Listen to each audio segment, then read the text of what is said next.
The call came at 6:47 in the morning. I know the exact time because I had just finished lacing up my boots and was about to head out for my shift. My phone buzzed on the kitchen counter, and I saw my aunt's name on the screen. My aunt never called me. Not once in the past 4 years. I almost let it go to voicemail. "Your mother wants to see you," she said before I could even say hello. "She's not doing well."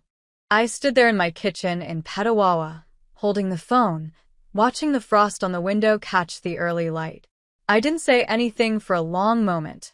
"She knows where to find me," I finally said. And I hung up. I put the phone face down on the counter, finished my coffee, and went to work. I want to explain what those 4 years felt like because I think people assume silence between a parent and child is always dramatic. That there must have been screaming, doors slamming, some unforgettable final moment. Ours wasn't like that. It was quieter than that. And somehow that made it worse. I joined the Canadian Armed Forces at 22. I had wanted it since I was 16, watching a recruitment video at my high school's career fair and feeling something shift in my chest. My mother thought it was a phase. My father was cautiously supportive. My older sister Rachel said nothing at the time. She just smiled the way she always smiled, with her mouth but not her eyes, and went back to talking about her new apartment in Toronto. I did my basic training, got posted to Petawawa, and built a life there. I was good at my job and my evaluations showed it. In my second year, I met Daniel. He was a civilian.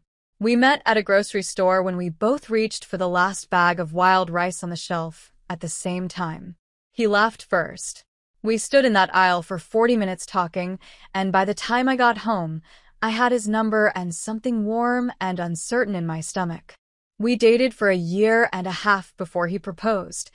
Quietly, on a Tuesday evening, on the back porch of the house we'd started renting together.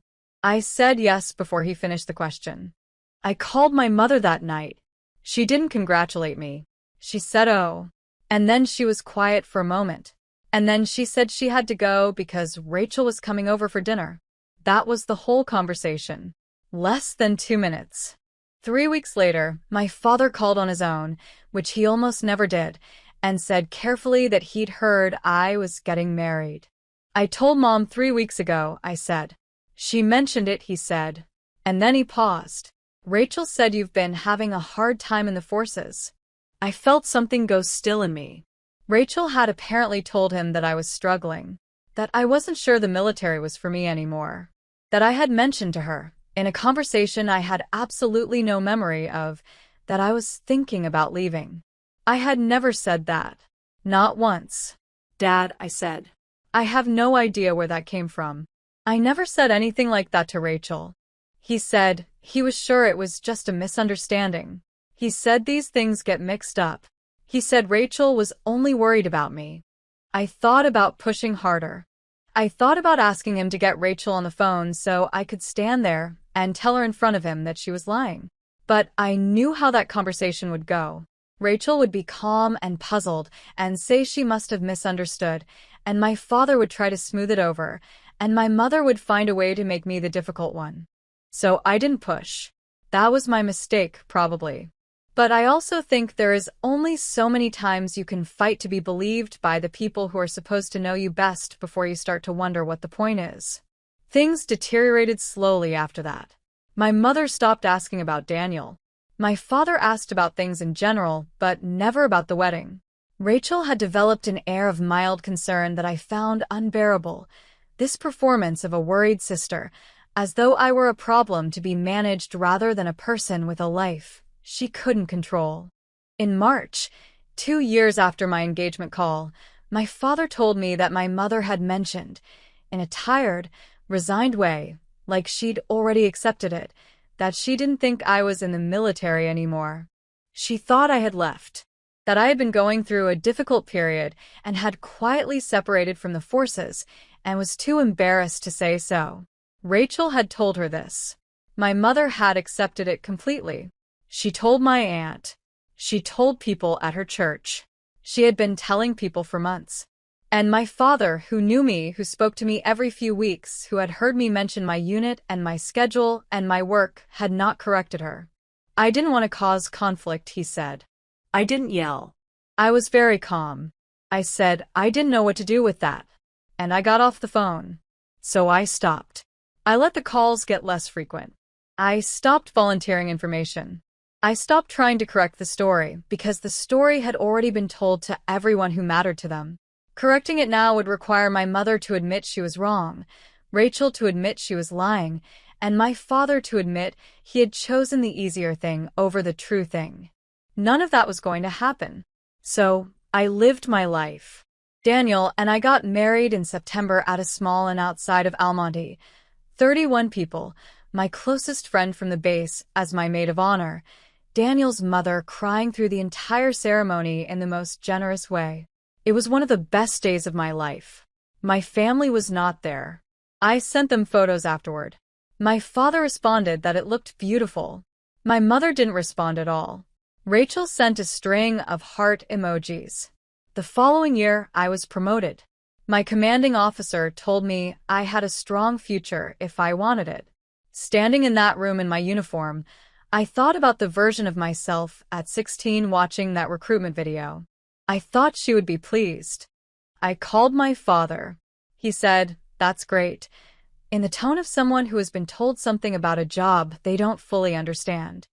He didn't ask what it meant or what came next. I hung up, called my friend Priya instead. She made me go out for dinner, the whole table saying something embarrassing, and that was enough. 3 more years passed. Daniel and I bought a house. We got a dog. A large and ridiculous golden retriever named Cecil, who destroyed 2 garden hoses and 1 pair of dress shoes in his first 6 months. I ran a half marathon. I had a good life. And the absence of my family sat in it the way scar tissue does.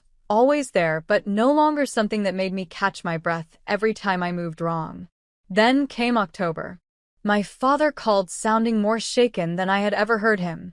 "Rachel needs a character witness," he said, "for Greg's hearing. We thought, maybe you could help." Greg was Rachel's husband. He worked in financial services in Toronto. There had been questions about his handling of certain accounts. An investigation. A regulatory proceeding. The kind of thing that could end a career if it went badly. "Rachel wants me to testify on Greg's behalf," I said. "Your credibility," my father said. "She thinks your position would carry weight." The irony of that sat in my chest like a stone. My credibility. The credibility of the woman they had told people had quietly left the forces in some kind of personal failure. The credibility they had let Rachel's story erase for 4 years. I said I would think about it. I talked to Daniel. I talked to Priya. I sat with it for a week, making sure I was making the decision I actually wanted to make, not the one that came from old guilt or new anger. In the end, I agreed to attend. Not because of Rachel. Not because of Greg. But because I had spent 4 years being the person who stayed quiet, who let other people's narratives stand unopposed. And I was tired of it. The hearing was held at a regulatory office on Bay Street. High ceilings, the particular hush of a place where serious things happen. I took the train down from Petawawa the morning before and stayed at a hotel near Union Station. Daniel offered to come. I told him to stay home with Cecil. This was something I needed to do by myself. I arrived in full uniform. I want to be precise about this. I had been asked to attend as myself. And this is who I am. I had not worn my uniform for anything family-related in years. But I was attending a formal proceeding as a person asked to speak to someone's character, and it was entirely appropriate. It was not a performance. It was just the truth of who I had been, without interruption, for over a decade. My parents were already seated when I walked in. I saw my mother first, older than I remembered, her hair shorter, her hand resting on my father's arm. Rachel was 2 seats down, Greg beside her, pale in a dark suit. My mother turned when the door opened. I watched her face move through about 4 different expressions in the space of 2 seconds. Surprise first, then confusion, then a long, complicated stillness, the look of a person trying to reconcile two things that refuse to fit together. I walked to the front of the room and took my seat. When it was my turn to speak, I said what I had prepared, that I had known Greg through family for a number of years, that I had no direct knowledge of his professional conduct, that I could speak only to his character as I had observed it personally. I was careful. I was honest. I did not embellish. I did not do Rachel any special favors. I simply told the truth. During the recess, my father found me in the corridor. He looked tired in a way that went past physical. He stood in front of me and didn't say anything for a long moment. "You're still in," he said finally. "You never left." No, I said. "I never left." He looked at the floor. "Your mother thought." "I know what Mom thought," I said. "I know where she got it from." He was quiet. Down the corridor, I could see Rachel talking to Greg's lawyer. Her back to us. The careful posture of a person pretending not to pay attention. "I tried to tell you," I said. 4 years ago. "I know," he said. "You didn't say anything." "I know." He said it differently the second time. Slower. Like a word he was holding the full weight of. My mother appeared at the end of the corridor. She walked toward us slowly and stopped about 2 meters away. Her eyes went to my uniform, the rank, the badges, the years of service stitched into every detail of it, and then came back to my face. "How long?" she asked. I understood the question. 11 years, I said. She made a small sound. Not quite a word. She brought her hand up to her mouth and stood there, and I watched her understand, slowly and not gently, what the last 4 years had actually been. I didn't comfort her. "I want to be honest about that." I stood there, and I let her understand it. Because sometimes the most respectful thing you can do for a person is not protect them from the weight of what they've missed. Rachel did not speak to me that day. She came out after the recess, saw me with our parents, and chose a different part of the corridor. I noticed. And then I let it go. She would have to find her own way through what she had done. That was not my problem to solve. I took the train home to Petawawa that evening. Daniel picked me up from the station. It was dark and cold, sharp November cold that catches in your throat. Cecil was in the back seat with his enormous head hanging out the window despite the temperature. Daniel handed me a coffee from the travel mug he'd brought and didn't ask how it went right away. He just drove. About 20 minutes outside of town, I told him everything. He listened the way he always does, without interruption, without the urge to make it tidier than it was. When I finished, he was quiet for a moment. "How do you feel?" he asked. I thought about it honestly. "Lighter," I said. "I think I feel lighter."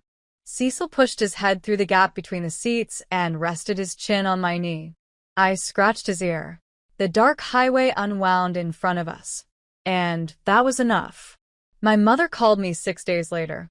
It was the longest call we'd ever had. She cried. She said she should have called me herself years ago. She said she should have asked me directly instead of letting the story settle in because it was easier. She said she didn't know how to fix it. I told her I didn't know either. But that we could try. I didn't tell her it was okay, because it wasn't entirely, but I told her I was still here, which was true. My father sent me a message that same week. No words, just a photo. A small framed picture of me at my commissioning ceremony that he had apparently kept all these years on the shelf in his home office. I had not known that. I looked at it for a long time.